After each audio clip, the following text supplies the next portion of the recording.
Well, hello and welcome to Embracing Surrender's Gifts. For this workshop, you'll want to have a notepad or piece of paper or journal nearby, something to write with, and also be in a quiet space, or at least a space where you can concentrate. So we'll be doing a little bit of journaling and a little bit of meditating throughout today's session. It's quite a personal session. When we want to surrender, usually there's something we need to let go of. So we'll be delving a little bit deep into that. So I really appreciate you spending this time with me, and you're going to get so much out of this. So you are in the right place with me here. If you are experiencing stress, anxiety, or overwhelm, and who isn't from time to time, you're going through a significant life transition. Perhaps you're looking to develop better self-awareness or emotional resilience. You're realizing you're holding on to something so tight that you really need to let go, or you might be stuck in some unhealthy patterns that you'd like to break the patterns and do a little bit of changing. So now that we've identified some of the things that you might be going through, how do we get from where we're at now, stuck, unsurrendered, needing resilience, attaching to something or someone or something that we want to surrender and let go of? So, how do we build that bridge, if you will, that chasm from where we are at to where we're going? And I invite you to actually take a moment and think of one thing or things that you really are needing to surrender from, and visualize what it would feel like to let that go. What would that feel like? Because what we want to do is really build a bridge, but also envision what's on the other side. We don't have to think about what materials do we need for the bridge? When will the bridge be done? How will it get constructed?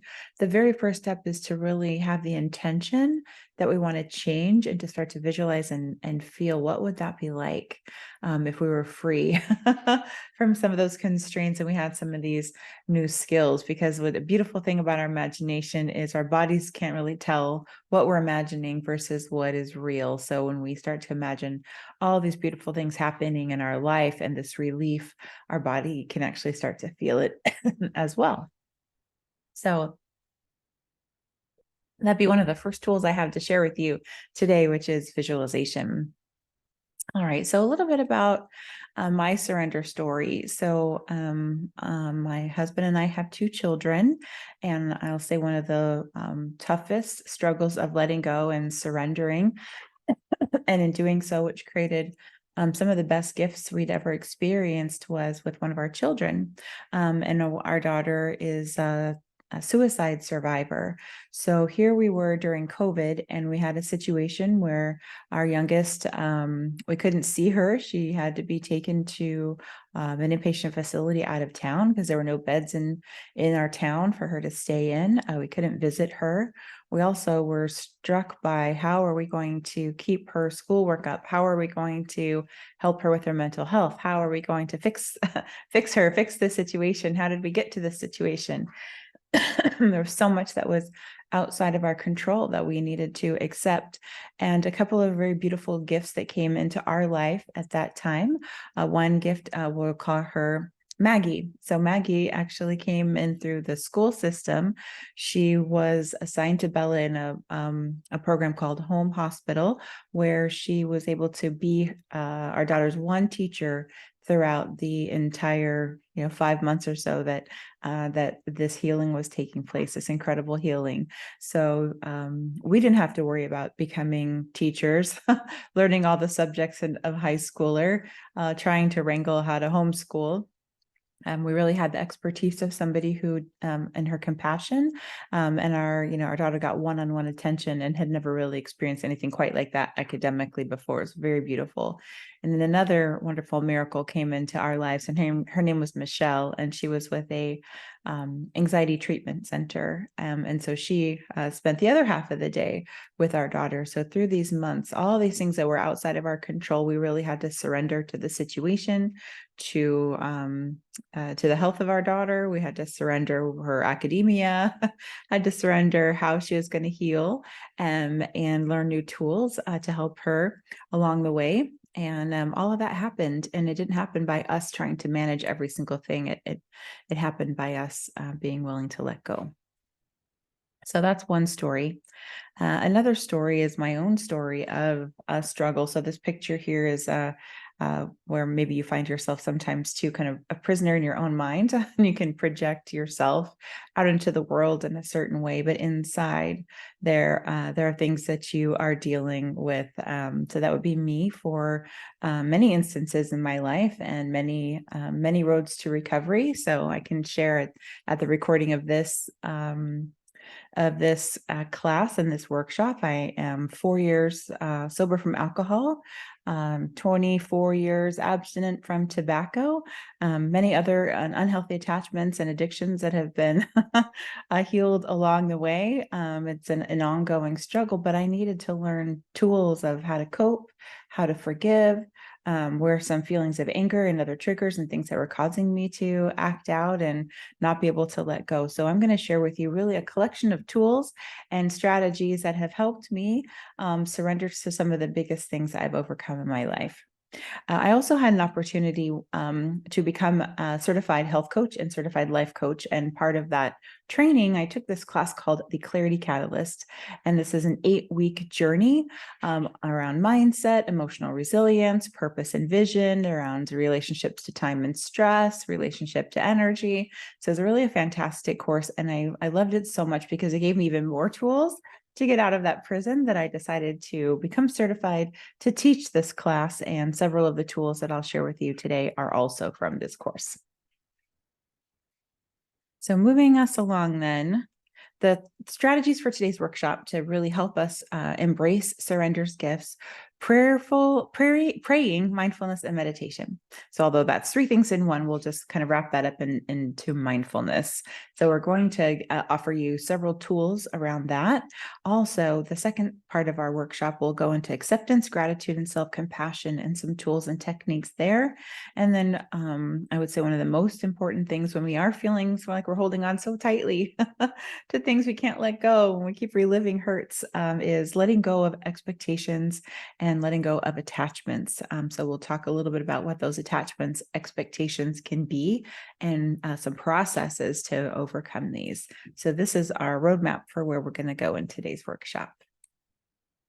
All right, well, let's begin the first with mindfulness, prayers, and meditations. So one of the simplest and I think most well-known prayers around letting go and surrendering is the serenity prayer. Its entire goal is to give us a little bit of serenity.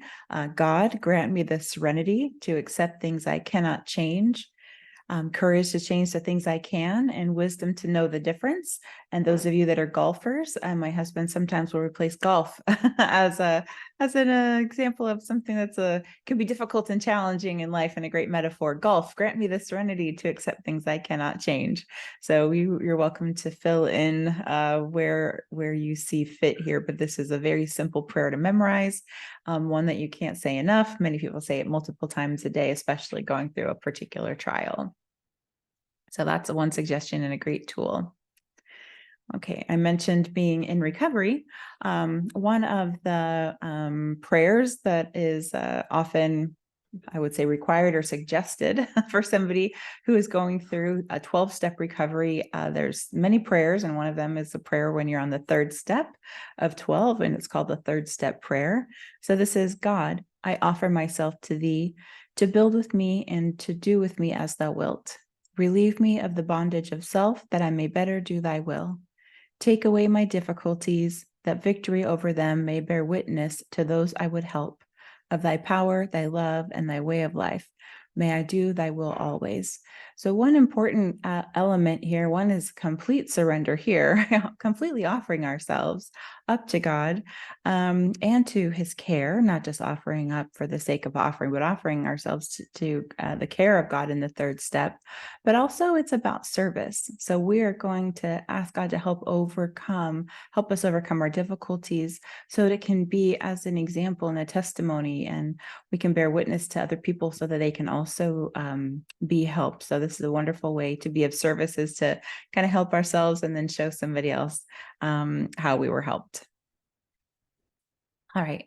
Another recovery prayer is the acceptance prayer. And I actually carry around something in my wallet that a friend gave me, and it says, "You're looking at the problem." So oftentimes, if something is not quite right with me, it's not anyone else's fault. It's about Jenny is not getting her way. Things aren't going the way Jenny has an idea of the way they should go. Things aren't happening in Jenny's time. I literally just had a conversation with my husband about my need for instant gratification. So this acceptance prayer is a really good one to kind of turn the attention back to ourselves being the source of sometimes where we're unsettled. So acceptance is the answer to all my problems today.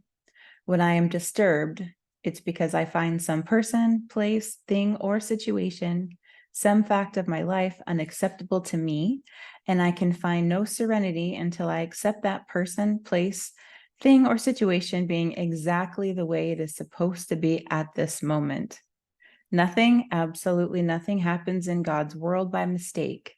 Unless I accept life completely on life's terms, I cannot be happy.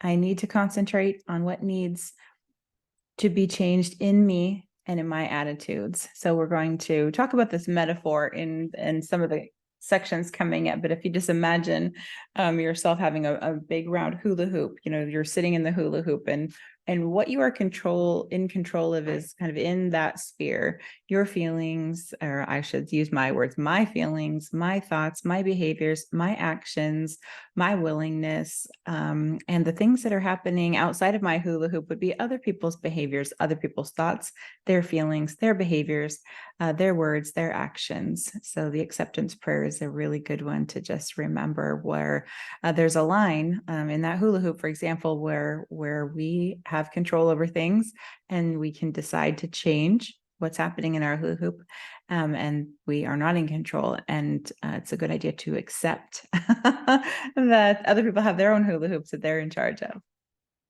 So that's a little on acceptance. And this final prayer is actually the one where I've used the most, and it's the one I've used in the most trying times.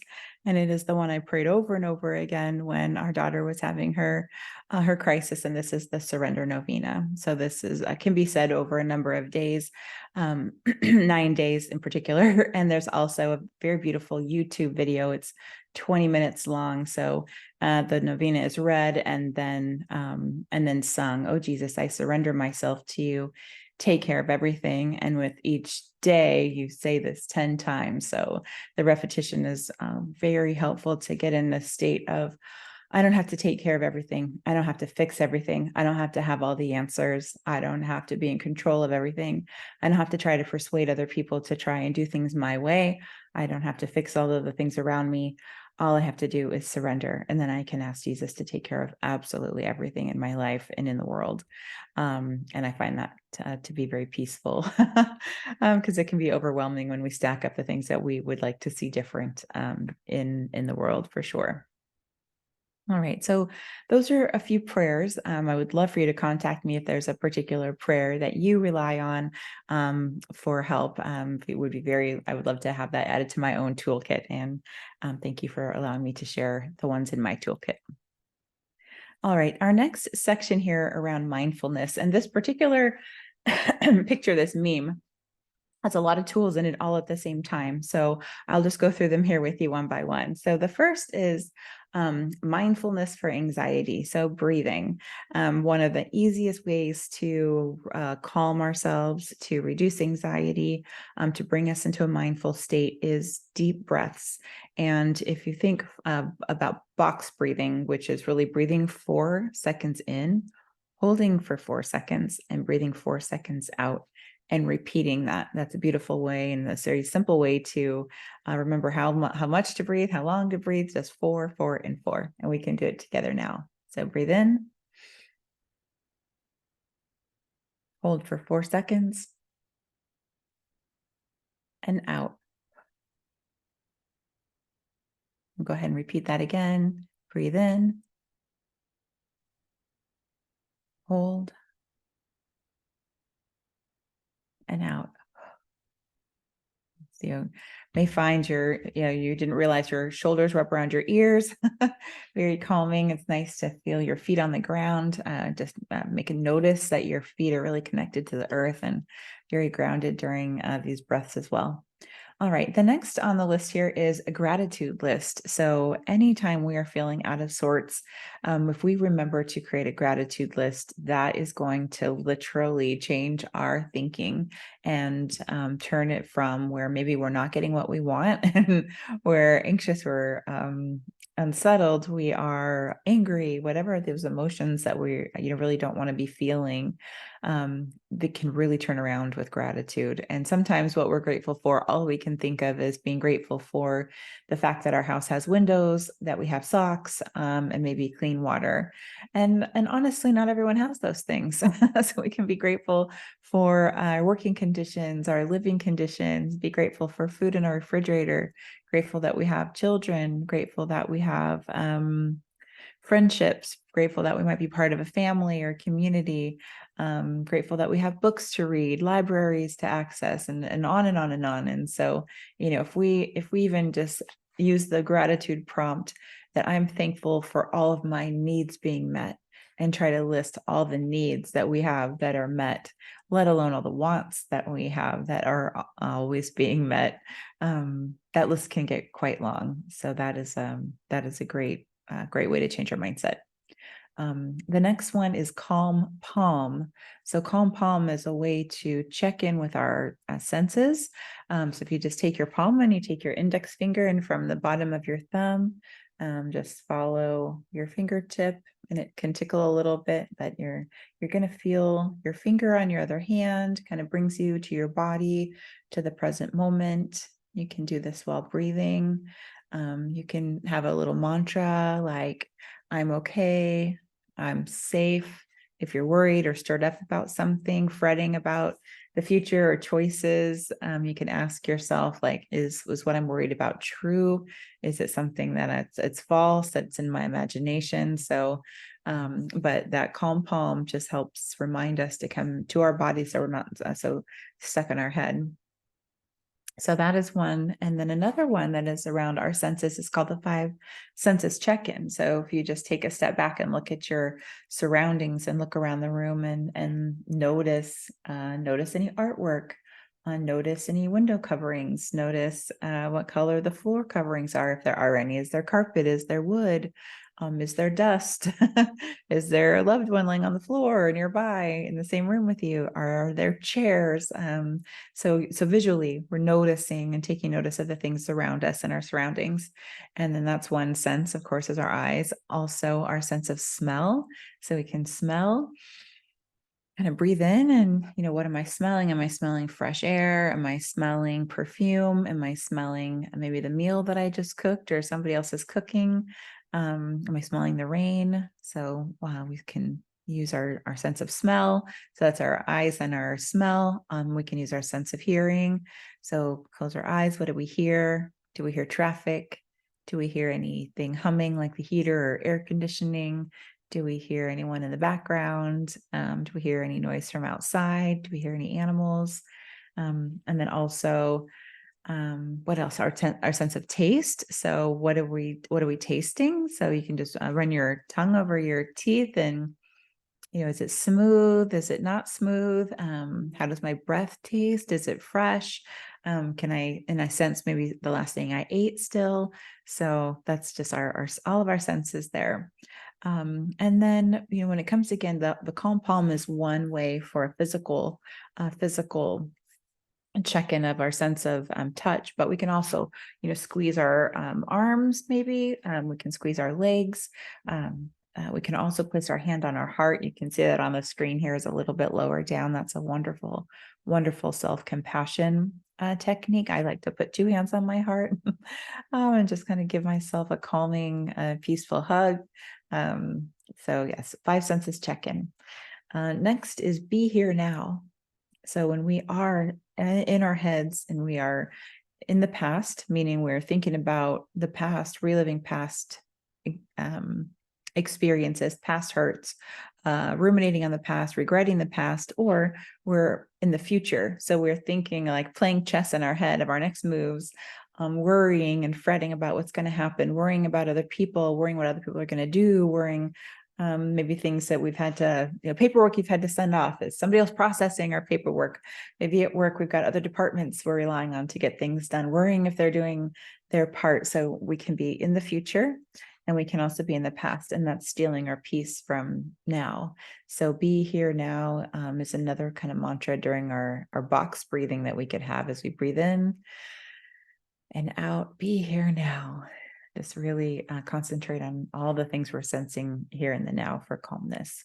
And last is journaling. So journaling is a great way. And with journaling, you can even with journaling, write down whatever's on your mind. If you feel like you're stuck, writer's block, don't know what to write, just write the last thing you wrote.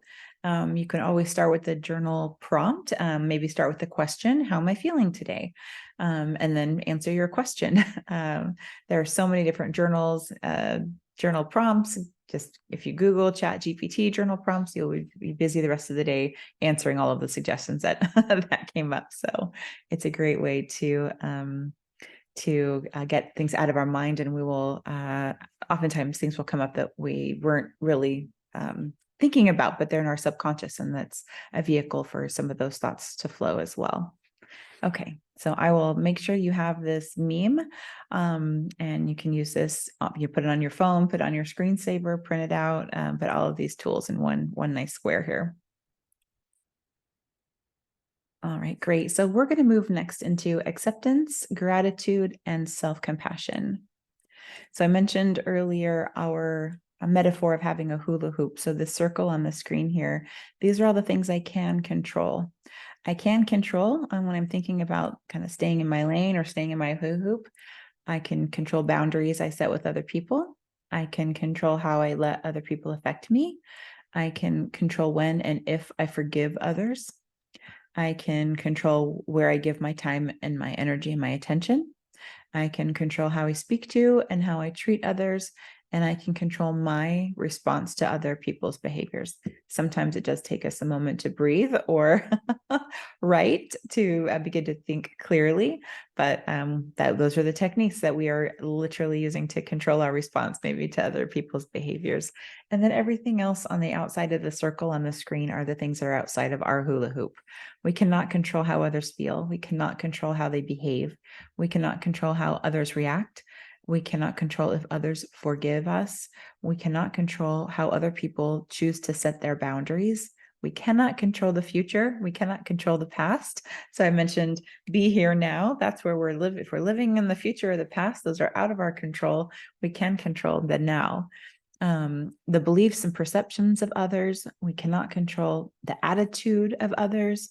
We cannot control what's happening around us. We cannot control what others are saying, and we certainly can't control what others think of us. So it's really helpful to just stay focused in that hula hoop, stay focused in where we can forgive, where we can decide how to speak to others, where we can manage our reactions and our responses to other people, where we can decide what our course of action, where we give our time and energy to. All right, great job. Okay, so I'll give you a chance here. You can pause me and write down 3 things today that you're grateful for. So this practice is something I recommend at least 3 things every single day, but go ahead and pause this video and write down 3 things that you're grateful for right now.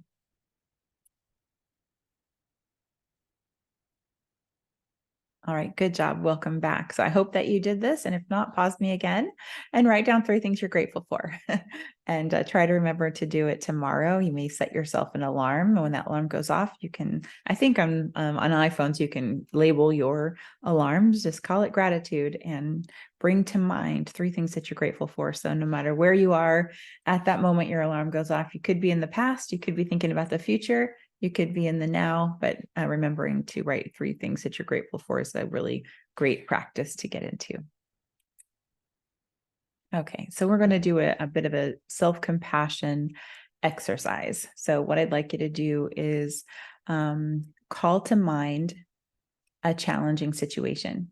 And it can be a challenging situation with It could be another person, like a coworker, a family member, or friend. It could be a situation with an institution.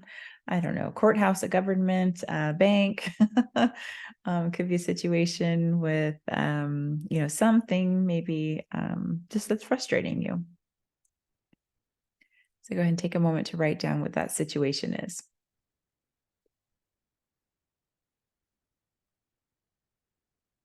Okay, good job. All right, next, now that you have the situation in mind, write down how that situation is making you feel. So you can begin that with, this situation makes me feel, and then answer the question. And it's making me feel frustrated. It's making me feel powerless. It's making me feel angry. It's making me feel reactive. It's making me feel self-pity. It's making me feel remorse. It's making me feel like I want to strangle someone. So how's it making you feel?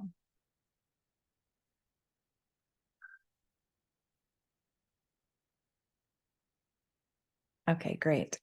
Now, next, I want you to call to mind somebody who really cares about you, somebody who absolutely loves you.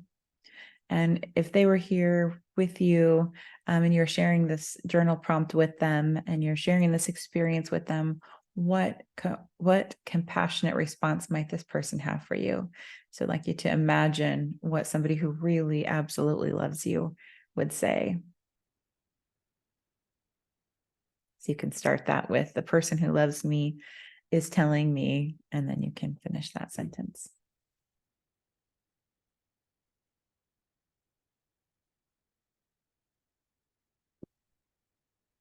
Okay, great. And that would probably be the hardest part, because it's not hard to call to mind things that upset or challenge us.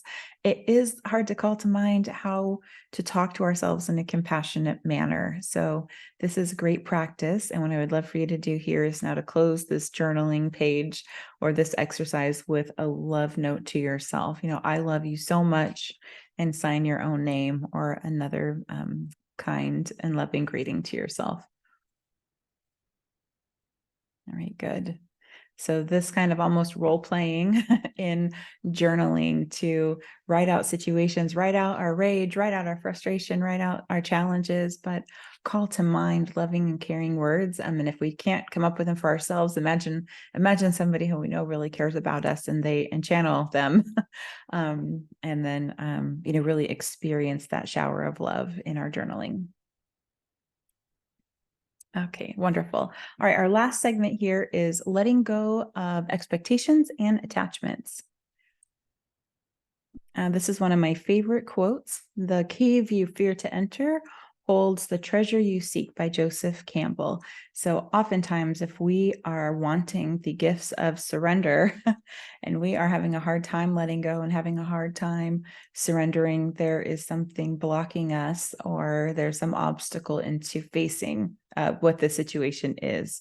So that obstacle would be the cave we're fearing to enter, but the treasure we're seeking is that peace we want, a calm sense of serenity, sense of neutrality, moving forward, really being free. That picture that I was showing you with that kind of person with the cage around their head, like we want to be out of that prison, and we want to be set free of some of these thoughts. So the cave you fear to enter holds the treasure that you seek. So one of the things to do to move forward is to identify and claim and call out what that fear is. So this is a way to process what our fears are. So a lot of times our fear is an emotion, and a lot of us fear the feeling of fear so much that we will do anything just to avoid the feelings of fear, let alone face the fear and move through a situation. So we'd want to acknowledge, are we feeling fear? Are we afraid of the feelings of fear? Like, really call it out and write it out, what it is. So for example, in this chart here, what am I afraid to let go of? Or what is it that I am fearing? And then next, why am I afraid? So what is it that is being threatened by this fear? It could be my self-esteem is being threatened, my financial security is being threatened, my physical security, maybe my relationships. So usually when we have some fear, there are some basic fears of, like, being rejected, fears of being left out of the tribe or not being part of the community, kind of being banned is a real fear. Being physically harmed is a real fear. Psychological safety, not being in a place that's psychologically safe. It's a fear of being abused verbally, mentally, psychologically, physically. So what is it that I'm afraid of? And really, really identify it. And the next thing is, now that we have called it out and identified it and owned it, which is very courageous to go to that step. Next is this fear based on false or true information? So are we fearing something that we're imagining could happen? It may happen. We, fear's a feeling. So are we having feelings brought up that because we're imagining something's going to happen, our body doesn't actually know whether the fear we're feeling is based on true or false information, if it's happening in real life or not. Are we being, chased by a dinosaur, or are we not? So when we're spending time in our imagination, really projecting these ideas of that cause us feelings of fear, our bodies don't know that this is not actually happening. So that's why going through this process to really identify why I'm afraid, what is causing it, what is feeling threatened, and is it false or is it true? So if I know that it is false, or if I know if it's true, what can I change about this? So in my hula hoop, what attitude, what behavior, what action can I take? Like, what can I do, and become willing to do whatever it takes to move through that fear. So putting our energy towards the solution and the action plan is going to release the feelings of fear. It's going to put our attention on the solution and on that action plan. So that's the last column. What is my action plan regarding this fear? What are the next steps I'm going to do? Because sitting and thinking about it, wondering and playing that chess game in our head, that it takes its toll on our bodies when we're just silently spinning in our heads about these kinds of fears. So this is a great process. It's really helpful to do this with another person because you're able to actually verbalize, let these things go. It's really good to do this on paper. So at least they're not in our heads. They're safely on a piece of paper where we won't forget them. So we can give ourselves permission to stop thinking about them. They will be safe in our journal or a piece of paper. So just a few suggestions on exactly how to process this fear plan. All right, wonderful. Okay. Now I want to cover next something that is probably one of the number one things that steal our peace, steals our joy, holds us back, holds us from moving forward, and helps us not receive those gifts of surrender. And this is letting go of resentments. And this is also a recovery tool. So if you know anyone in recovery, this is part of working through what's called the fourth step. And this is identifying all the resentments, what are all the things I'm pissed off about, all the things I'm angry about, all the villains in my life. Who are they, or what are they? What have they done to me? And that's where we start. So we start with this first column. What people, institutions, or principles am I angry with?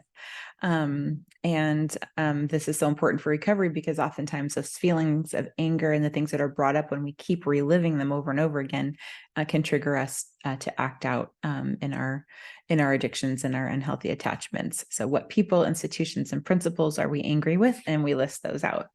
And then what we do is we add in a little bit of compassion here for these people, institutions, and principles. And we start to realize maybe those who have harmed us are perhaps spiritually sick, because we most definitely can be victims of circumstances, be harmed at the words of other people, at the hands of other people.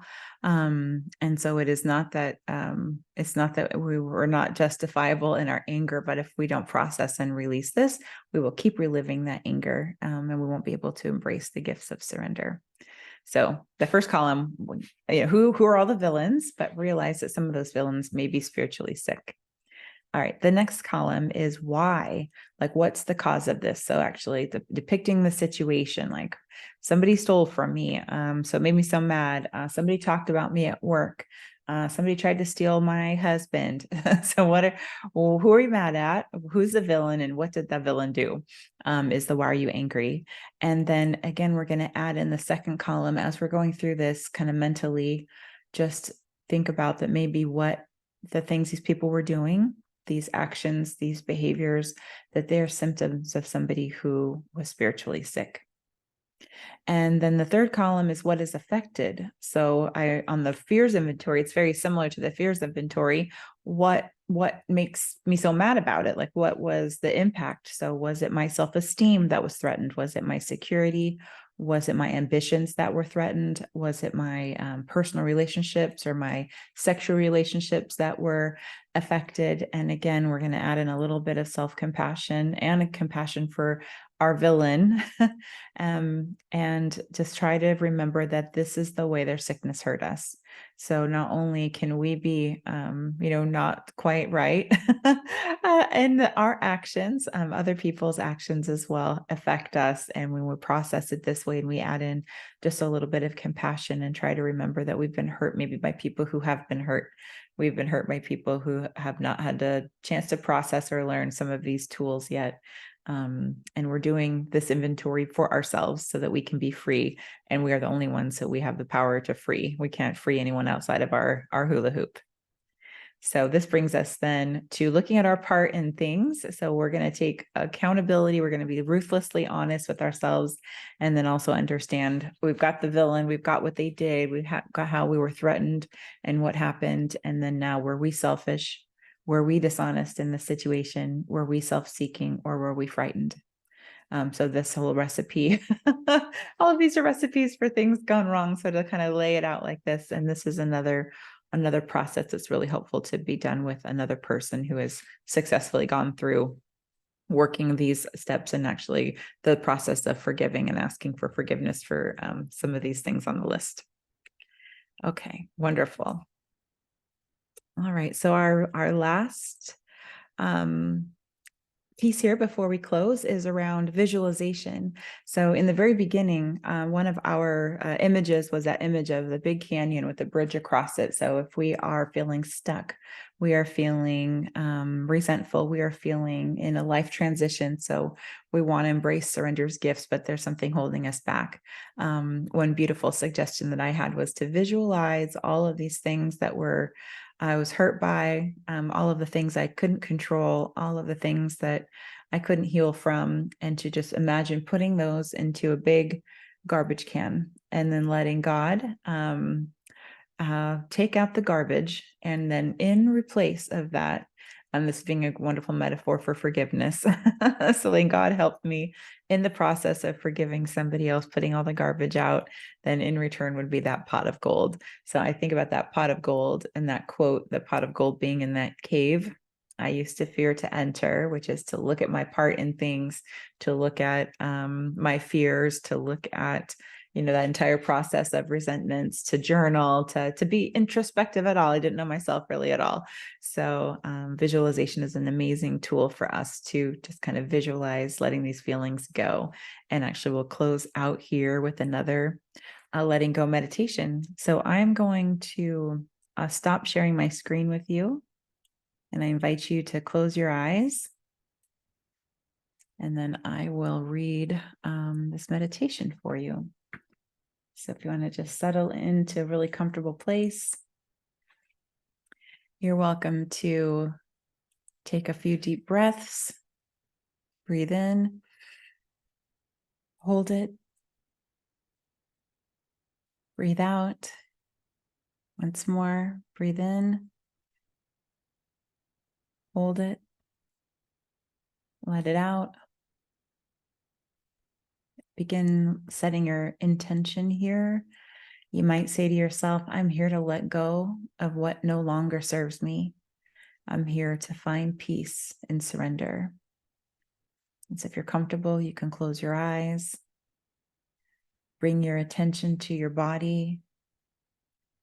Use those senses to notice any areas of tension or discomfort. Imagine breathing into these areas, allowing these areas to soften and relax. Now shift your attention to your breath. Breathe in deeply through your nose. Allow your lungs to fill completely. Then exhale slowly through your mouth, letting go of any tension with each breath. Now visualize yourself standing in a beautiful and serene place in nature. You can imagine a forest, a beach, a mountain, or any place where you feel safe and you feel connected to the earth. Imagine roots extending from the soles of your feet, anchoring you to the earth's core. And with each breath, feel yourself becoming more rooted and grounded.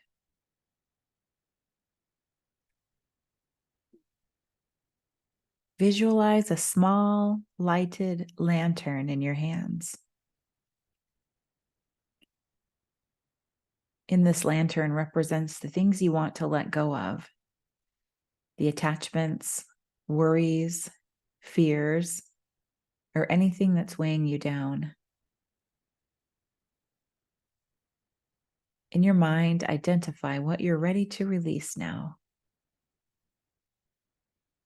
See what you're ready to release represented as an object or a symbol inside the lantern. As you exhale, visualize opening the lantern and releasing the objects inside. Imagine the objects dissolving into the universe, being carried away by the wind. Continue this process with any other attachments. Continue with any other concerns you wish to release. And with each breath, let go of a little more.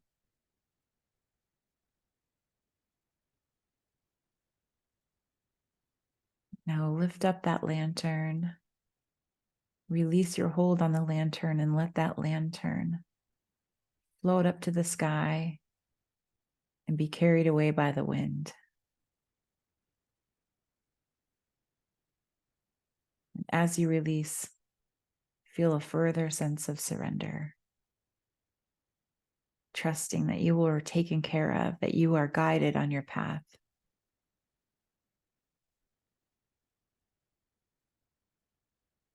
Feel lighter as you release more and more.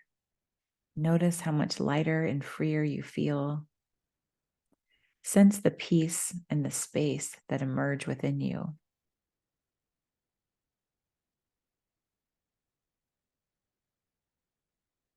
Return your focus to your breath and the present moment. Let go of any thoughts about the past or the future and simply be here now.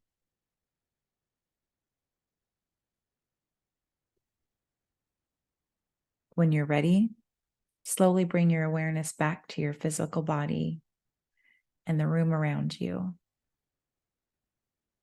Open your eyes and take a moment to acknowledge the sense of peace and surrender that you've cultivated. Letting go is a practice, and it's okay if you need to revisit this meditation whenever you feel the need to release attachments and find inner peace through surrender. All right, beautiful job. Beautiful job. If you can come back to me for a moment. And I will close our workshop out with an invitation. All right, so this workshop often brings to mind many obstacles and things that we want to do differently. And actually letting go allows us a little more space for ourselves. And sometimes we can then, start to work on the next step and think about what's the next step in our journey going to be now that we've able to release and surrender some of these things that have been in our hearts and our minds. So I'd like to share my screen with you. And what I invite you to is a one-on-one VIP coaching session with me. uh, you being the VIP, the very important person, the very special person. And this could be a couple of things for you. This could be where you have a confidant. So I am a certified coach, but I am not a therapist. So I'm someone who can listen and who can empathize. So if you want to have a conversation about some of the things that came up for you, you'd like to work together on the fear inventory or the resentment tool, and have a sounding board who's trustworthy and has experienced that process and led others through that process, I'd be honored to help you. Also, we could do an exercise where you kind of take an evaluation of your life, your career, your hobbies, your relationships, your finances, your health, um, your friendships, and kind of take a look at what is calling to be nurtured in you. What is the next thing, where you'd like to take yourself on the next journey? Like what's on the other hill, or the next steps you want to take. So we kind of get clear on where you'd like to focus on, and then we look at what's holding you back from any obstacles, any challenges. We kind of bring in, well, who are your allies? What are the resources you have? And then we create an action plan. So you leave the VIP session with some clarity on, like, what do you want to work on? What's holding you back? Who are your allies and resources? And then a very structured next step in the process with an action plan of at least, the next couple of weeks, and some resources to help you meet your goals. So that's what coaching is all about, is helping you visualize where you'd like to go to next in any area of your life, helping put together a plan and holding that vision of you successfully getting there, while you're doing the work to get there. So I invite you to call upon me as a confidant and book a free consultation, or to help through these worksheets to surrender, also to help you just get your next step in your life going. So thank you so much for allowing me to spend this time with you, and have a very fantastic day.